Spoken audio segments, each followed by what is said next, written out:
6 feet. That's pretty impressive. But we like it the old way a little bit better, don't we? And we'll be back. We'll be back to that soon, I think. I really believe it. And we were received by thousands and thousands of people coming in. And they came in from all over. And all the way from the airport to here was really something special. So it was really great. Sit down. Let's have a little fun. And we'll talk. And then we'll talk about the business and the great job that you're doing. And we really appreciate you being here. Thank you very much. I'm honored. In the heart of the Lehigh Valley. Now, just so you know, I have a brother who was a great brother. Passed away a long time ago, Fred. And he went to Lehigh University. I've been up here many times, actually. And I gave a commencement address years ago at Lehigh University. It's a great school. But whenever I think of this area, I think about my brother. But I really am honored to be with the extraordinary workers of Allentown, Pennsylvania. Every day you prove that American workers are truly the best in the world, and that's what they are. And we're showing that now. We're starting to make more and more product in the United States. I was with some of your representatives, associates they call themselves. I don't know. I assume if they're associates, you're all making the same money. I hope so. They call themselves associates. Sounds nice, right? More and more I see that. But it's good, and they're good, and they're doing a great job, frankly. But they're talking about so much of the product now is made in the USA, whereas in the past it wasn't. It wasn't. But they were talking about 90%, 80 to 90% is made of what you distribute is now made in the USA, and that's taken a long while for us to get it. I started that right from the beginning. It's probably one of the major reasons that I'm here. It's called America First. We want America first. We love the world. We want America first. Today we're announcing a groundbreaking initiative to replenish and modernize our strategic national stockpile. The cupboards were bare. You've heard me say it a lot. When we came into this administration, those cupboards were bare. I've come to this major medical supply distribution hub because the workers here at Owens Minor have a critical role in this national effort. And it's a critical role that you fulfilled incredibly well, or I wouldn't be here. I would have found someplace else. And thank you for those beautiful hats. I appreciate it. Thank you. Thank you very much. From the moment this terrible virus reached our shores, each of you has worked relentlessly to get the vital supplies to our healthcare warriors. And they are warriors, aren't they, when you see them going into those hospitals and they're putting the stuff that you deliver. But they're wrapping themselves and the doors are opening and they're going through the doors and they're not even ready to go through those doors. They probably shouldn't. But they can't get there fast enough and they're running into death just like soldiers run into bullets.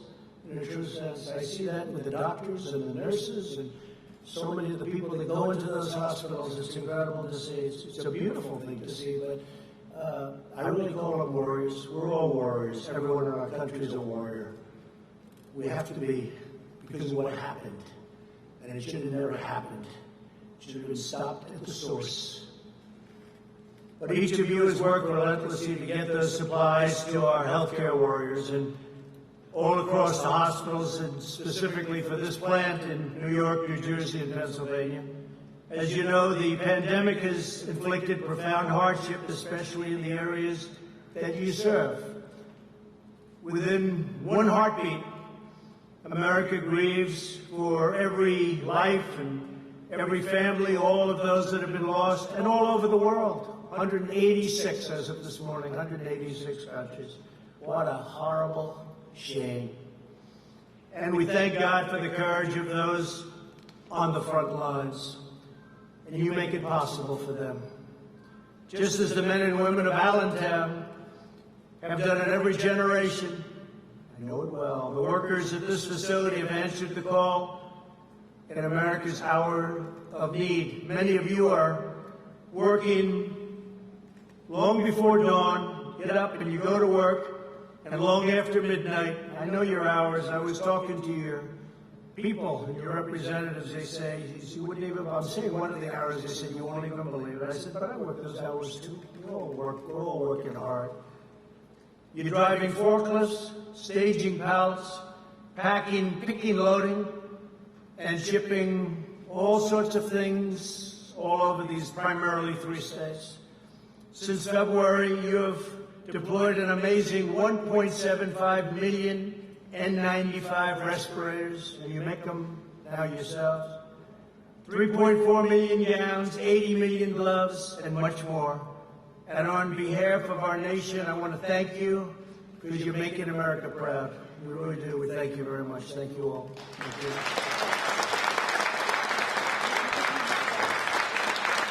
I'm grateful to Owens Minor President Edward Pasica, along with your Chief Operating Officer, Jeff Jacobs.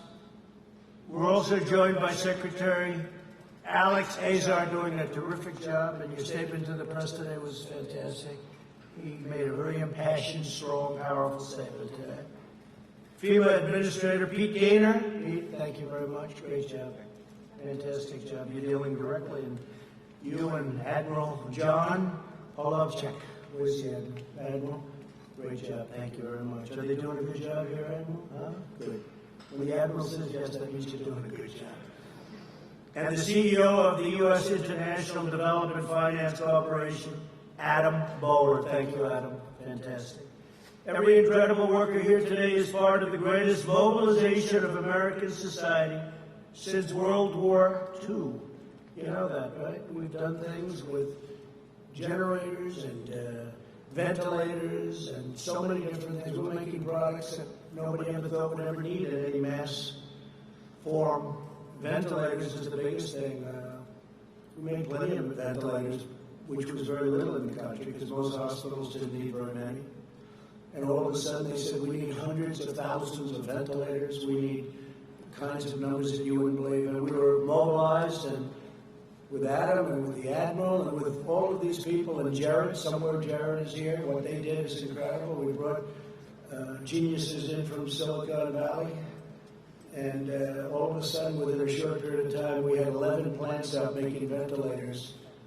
And you wouldn't believe what it is. And now we have so many, every state has more than they need. We filled up our stockpile. We have over 10,000 now. And we filled it up. We're ready to go in case anything happens, but I don't think anything will happen where you're going to need any more.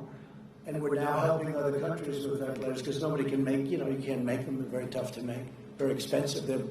I say it's tougher than making a car. And we make the best ventilator, too. So they've done a fantastic job. And 2 months ago, you couldn't get a ventilator. We were left virtually none.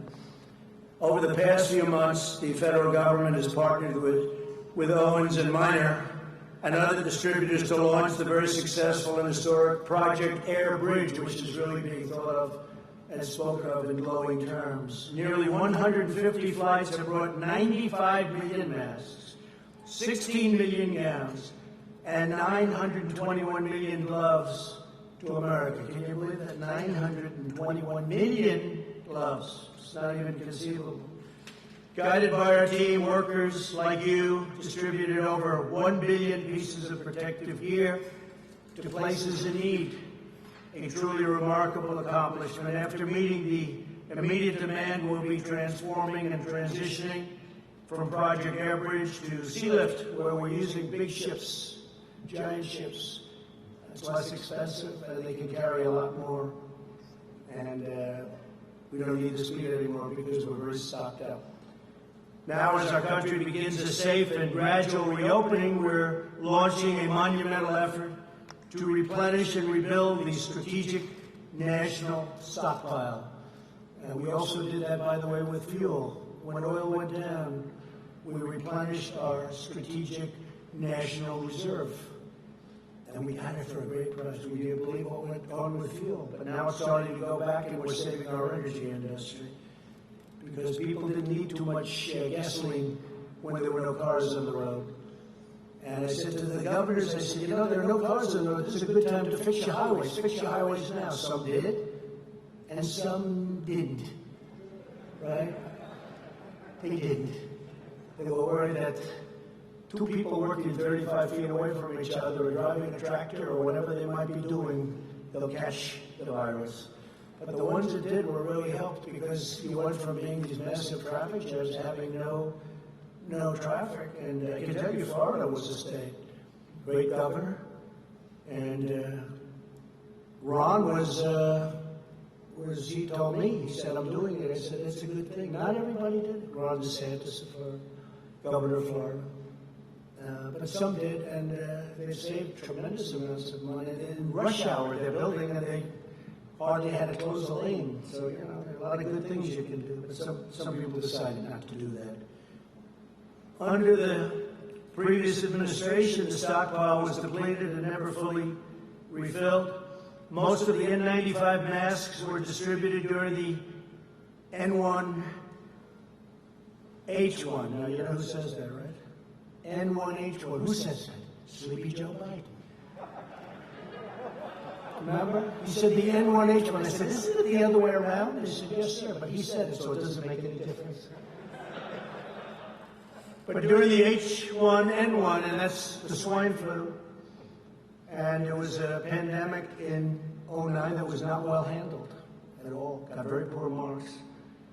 Never again will another president inherit empty shelves or expired products, at least hopefully in 5 years you're talking about, maybe 9 years, maybe 13 years, but you'll never have to deal with empty shelves, and you'll never have to deal with the depleted military. The military that we took over was depleted and in horrible shape. We've now spent $1.5 trillion rebuilding our military. We have the strongest military we've ever had, by far. And this is a good time to have it, too. And all of the product was built in the USA. But I'm determined that America will be fully prepared for any of the future outbreaks, of which we hope there's going to be none. Who would have thought? 1917, it could have been up to 100 million people were killed. And it was the Spanish flu. 1917, who would have thought this was going to happen? That's over 100 years ago. Our effort begins by dramatically increasing our reserves. Instead of 1 to 3 weeks' worth of supplies, which we had less than that, the U.S. government will now stockpile 3 whole months, much of it made in the USA. My administration has already awarded contracts for approximately 200,000 ventilators, which we're building ourselves. And now that we're restocking, all of those great things are happening with ventilators. My administration has also ordered 800 million N95 respirators and face masks. Face masks also we're making here. Last week I was at Honeywell, great company, high-tech company, and they're making masks. And they're making face masks. They're making a lot of different things that 3 months ago they never even thought about. They've geared up. It's incredible what some of the companies have been able to do. You've seen that, what Honeywell has done, an incredible job they've done. But many of them are manufactured by Owens and Minor. Many of the things that we're doing and delivering happily to places that were not able to get it, done by Owens and Minor. Thanks to a major investment in Del Rio, Texas, your company plans to produce an astounding 20 million N95 masks per month. That's more than you do here. I don't know. You're going to take that? I don't think so. That won't last long, right? But think of that, 20 million N95 masks per month, and that's going to be very shortly. Next, my administration is taking action to modernize the stockpiles during this crisis. Admiral Polovchek and his team built a cutting-edge system that allows the federal government to integrate seamlessly with our nation's largest distributors to procure, produce, and deliver astonishing quantities of supplies where they're needed the most. We have an incredible system. Hope we're not going to need it, but it's there, right? It's there. It's there like nobody would even believe. And the press doesn't ever talk about it. They don't want to talk about it. They are right there. They don't want to talk about it. They are a disaster. That's okay. The people understand, and that's all that really matters when you get right down to it. Going forward, we'll build on the system to create a stockpile that is not only the best resourced in the world, but also evolves to meet all of the new threats that can happen, things that you're not even thinking about right now. We'll continue to partner with American industry and distributors like you to help manage and rotate our vastly expanded inventory. The final step in rebuilding the stockpile is to bring critical manufacturing permanently back to America. Wouldn't that be nice, right? We're doing it, and we've been doing it. My goal is to produce everything America needs for ourselves and then export to the world, and that includes medicines. It's very important. Too reliant on other countries. And I've been saying that for a long time, long before I became elected president, right? He knows, he's been hearing it. To this end, earlier today, I signed an executive order, just signed it, invoking the Defense Production Act to grant new authority to the U.S. International Development Finance Corporation. Just a little while on the plane. This federal agency normally invests in economic development projects in other countries. I said, how about investing in our country? We invest in other countries. Globalists. You know what a globalist is? They want the globe to do well, but they don't care about us. Now, we want everybody to do well, but we have to take care of America first. It's got to be America first. And you know what other countries say? Their country first. Why wouldn't they do that? But we didn't do that. We had a bunch of globalists that didn't know what the hell they were doing. But under my order, it will now also invest in our country, helping to bring vital factories, pharmaceutical producers, and most importantly, jobs back home where they belong. Now, we had the greatest economy in the world. We had the best job numbers we've ever had. We had almost 160 million people working. We were never even close to that. The best unemployment numbers we've ever had. African American, Asian American, Hispanic American had the best job numbers in history, in the history of our country. They never did so well. Best income numbers, best stock market numbers, 401k numbers. The good part is the stock markets, because we know what we're doing. The stock market's ready to move. Never went down like a lot of people say, wow, it's 23,000, 24,000. It was 29,000. It never went down like people would have assumed, because they know what's happening. They know smart people, a lot of smart people. They know what's going to happen. We're going to have an amazing next year, one of our best. But we had the greatest year ever, and then we had to turn it off, artificially induced. We had to turn it off. And if we didn't do that, we would have lost 2 million people instead of, whether it's 95,000, 100,000, one is too many. But we would have lost 2 million people, maybe more than that, maybe somewhat less. But think of it, even if it was a little less, multiply what we have by 20 or by 15. Wouldn't be acceptable, wouldn't be sustainable.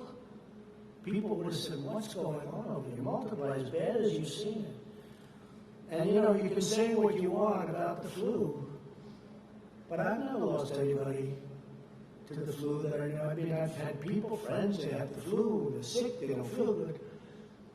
And you call up, how you doing? You know, 3 days, 2 days, a week later, they're fine. Nobody ever said they died. But I've lost 5 people that I know. 2 people were very good friends of mine. And you call up 2 days later, how are they doing?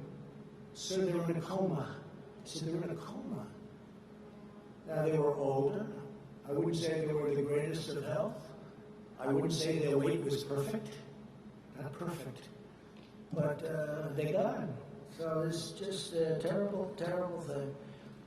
In my administration, we believe in 2 beautiful rules: buy American and hire American. This afternoon, I also have great news on testing. You know, we've been doing testing at a level that nobody's ever done it before. We cannot get the press to write about it or write fairly about it. And nobody's ever done it. We've done double what anyone else. If you add up all of the countries in the world, we've done more testing than all of the countries in the world added up together. Nobody's ever done anything like that. And we have the best tests. We have tested 2 months ago, it didn't even exist.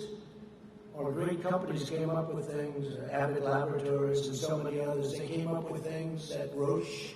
They came up with things that nobody even believes. So we have the best testing in the world. Could be the testing's, frankly, overrated. Maybe it is overrated.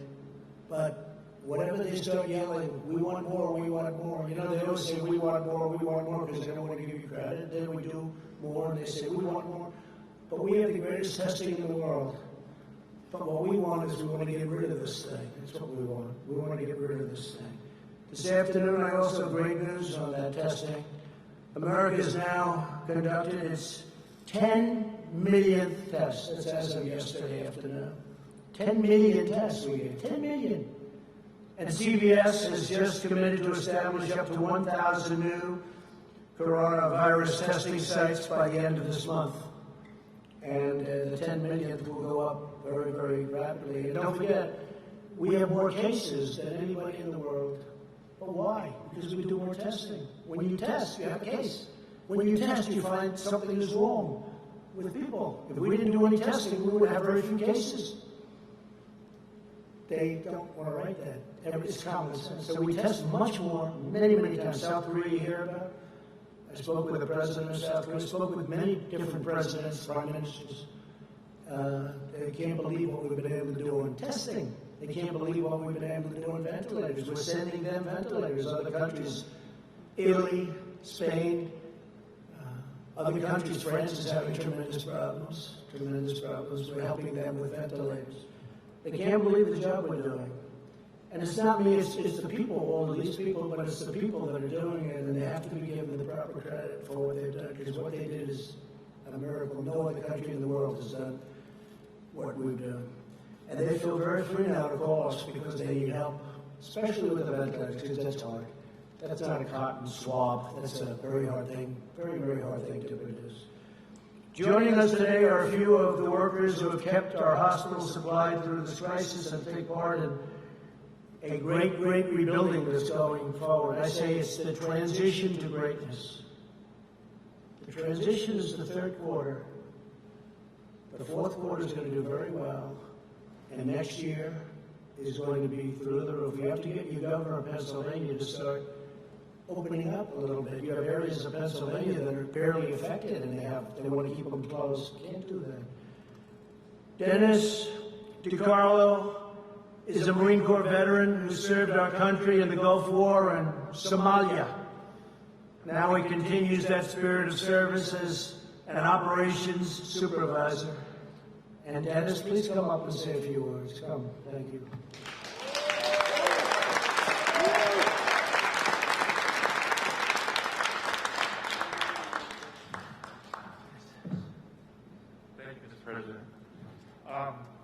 I want to first start by saying thank you to all my teammates out there. We've had a lot of blood, sweat, and tears, and I want to say thank you to you guys. You guys are wonderful. I know we're in a crisis situation with our country, and people have asked me how it's changed. For us, it's almost with little modifications. It's day-to-day business for us as dealing with the medical supplies. But I feel the one emphasis is on the seriousness. And whenever you're dealing with the medical field, it's a serious thing, but it's exponentially grown with what we're dealing with now. And if we make a mistake, it's amplified. So, I think you've done fantastic. They all like it. You like him?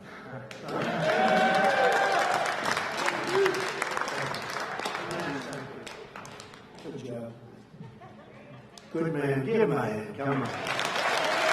I can see they like you there. They were told to be very low-key when you walked up. They said, we don't care. We're clapping for Dennis. I saw what went on there. Eric Yost is a distribution teammate who's now in his 26th year with Owens Minor. And he says he has never been prouder of your work right here in Allentown. We love Allentown. I love Allentown. Eric, please come up.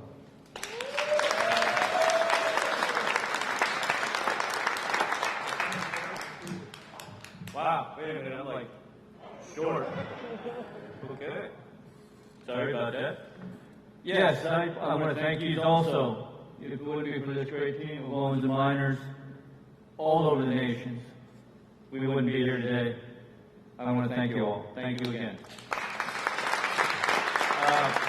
The 26 years that I've been here, we started off kind of small back when Stewart was transitioning over to Owens Minor. To make a long story short, we started with little stickers. And modern technology today revolved to where we have RFs, and we're better to equip the hospitals a lot quicker and pick it, receive it real fast. And then when this coronavirus came into place, we had to really react, and we did a great job on that. I mean, think about all them numbers that the president threw out there. I mean, that's a phenomenal job. We brought it into this building. We got it in, we got it out, we got it to the hospitals that were in dire need of all this. And my hat definitely goes off to all you guys. Thank you very, very much.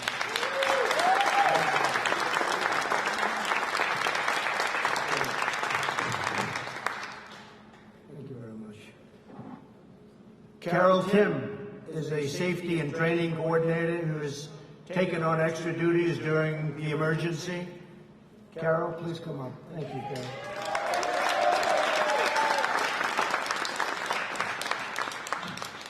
It's an honor to share the stage with you. It really is. And I think everybody has been so excited about your visit. I'm the safety training coordinator, and my job is to make sure everybody goes home at the end of the day, which is very important to everyone's family. It's important to America because it's important for these people to show up the next day. Because these are the unsung heroes that save lives every day, and they do it humbly.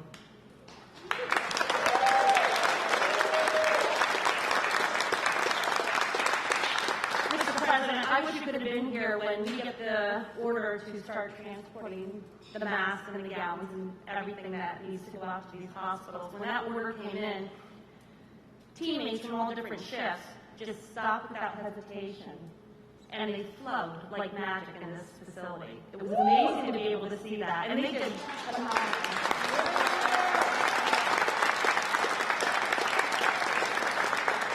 And you mentioned about their hours. They don't stop working until the job's done, because everything they do today saves life tomorrow. So they're awesome, awesome Americans. So thank you.